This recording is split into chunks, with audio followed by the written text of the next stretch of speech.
இருக்கிற மேலிருந்து 8 தசை பாத்திருந்து ஏங்கி ஏங்கி காத்திருந்தேன் காணல்ல. மணி 7 8 ஆன பின்னும் ஊரடங்கி போன பின்னும் சோறு தண்ணி வேணும் இன்னு தோணல்ல. என் தெம்மாங்கு பாட்டை கேட்டு தென்காத்து ஓடி வந்து தூதாக போக வேணும் அக்கறையில். நான் உண்டான ஆசைகளை சொல்லாம பூட்டி வச்சு உள்ளார வாடுறேனே இக்கரையில.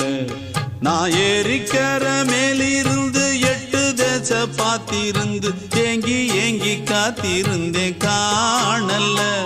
மணி 7 8 ஆன பின்னும் ஊரடங்கி போன பின்னும் சோறு தண்ணி